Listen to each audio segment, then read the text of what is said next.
Dahlia Wasfi, is an internationally known speaker and activist, born in the United States to an American Jewish mother and an Iraqi Muslim father. She lived in Iraq as a child, returning to the U.S. at age 5. After graduating from Swarthmore College with a BA in biology in 1993, she earned her medical degree from the University of Pennsylvania in 1997. Dr. Wasfi has made 2 trips to Iraq to visit her extended family since the 2003 shock and awe invasion, including a 3-month stay in Basra in the spring of 2006.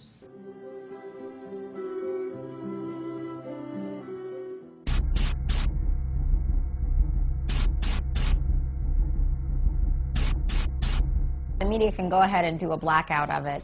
The truth eventually will come to light, one way or another. And many people, even those who are in denial and can't face it, somewhere deep down they know that, that what we're doing is wrong, what we're doing is illegal, we were lied to, and we have to stop lying to ourselves and recognize that our obligation, our only obligation at this point, is to end the occupation and bring the troops home. As IVAW calls for, bring them home, take care of them when they get here, and pay reparations to the Iraqi people.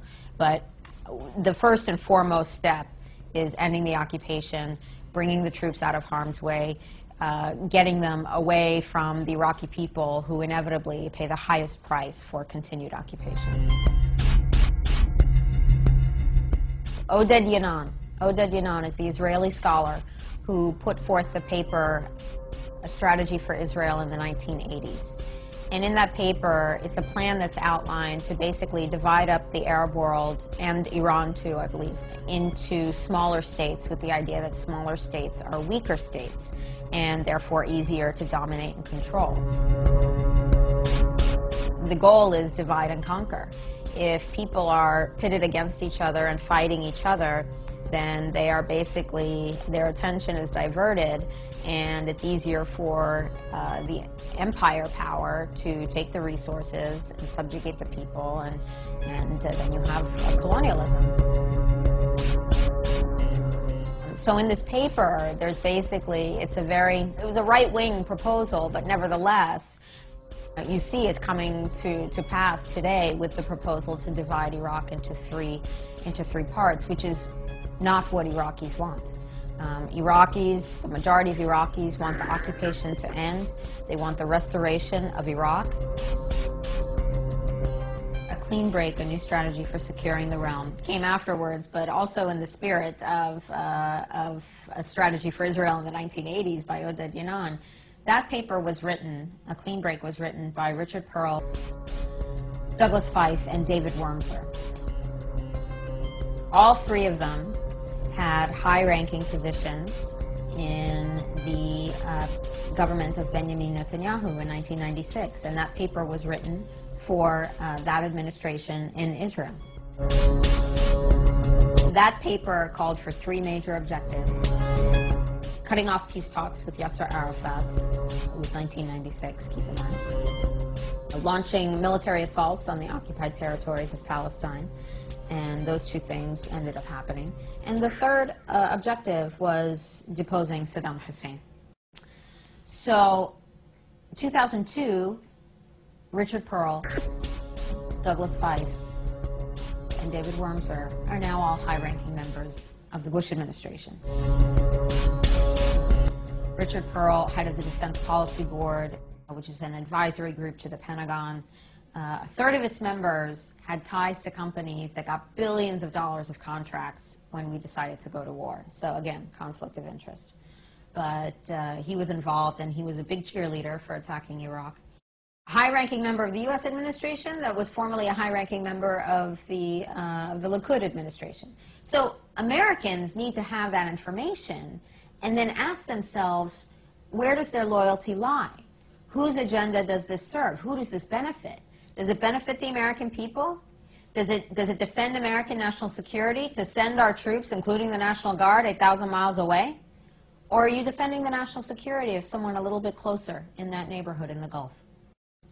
And this is, you know, it hits home, it has hit home, it will continue to hit home. But when Hurricane Katrina came, in 2005, August and September 2005, 6,800 members of the Louisiana and Mississippi National Guard were in Iraq.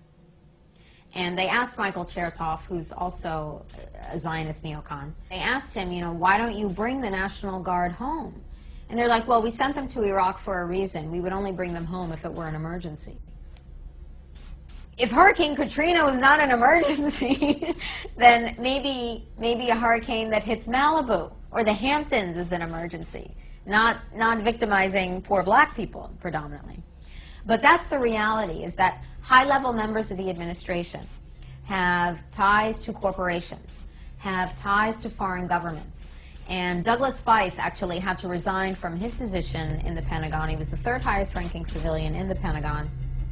Then he began to be investigated by the Senate Foreign Relations Committee and the FBI because top secret U.S. information on Iran's nuclear program was leaked to the Israeli government through his office. There were issues there about ties to AIPAC, the American-Israel Public Affairs Committee. So we have to ask ourselves, are our tax dollars being used? Are the people deciding where they go? Do they care about our well-being or somebody else's?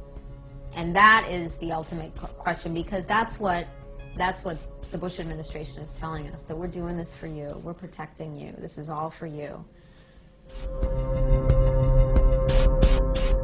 On the political side, there are actually quotes from Philip Zelikow, who was named 9/11 commissioner.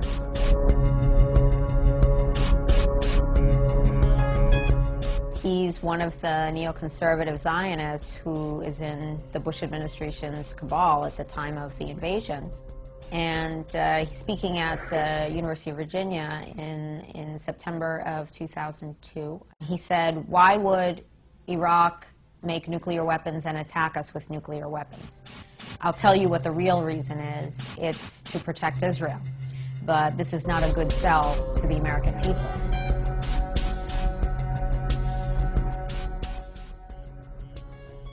So rather than saying to the American people, Bush says, you know, we need you to send your sons and daughters to go kill and be killed for control of oil and Israeli national security, this is not going to go over well with the general public.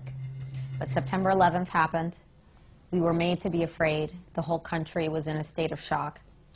We were lied to and said Saddam Hussein did it. We were lied to and told that he had nuclear weapons and would strike us in 45 minutes. And with that pressure, there was still a lot of hesitation and, of course, worldwide demonstrations against the invasion. Americans need to have that information and then ask themselves, where does their loyalty lie? Whose agenda does this serve? Who does this benefit? Does it benefit the American people? Does it defend American national security to send our troops, including the National Guard, 8,000 miles away? Or are you defending the national security of someone a little bit closer in that neighborhood in the Gulf?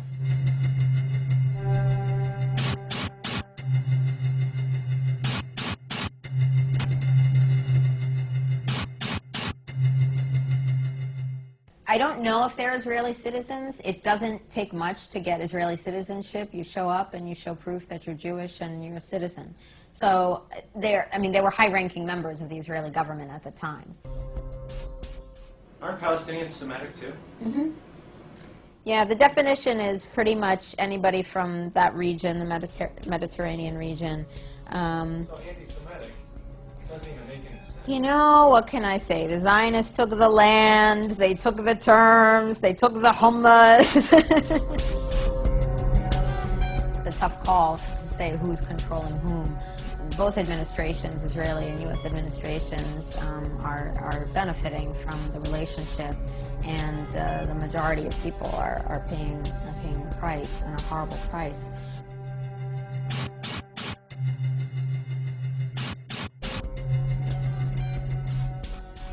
An American Jewish mother and an Iraqi Muslim father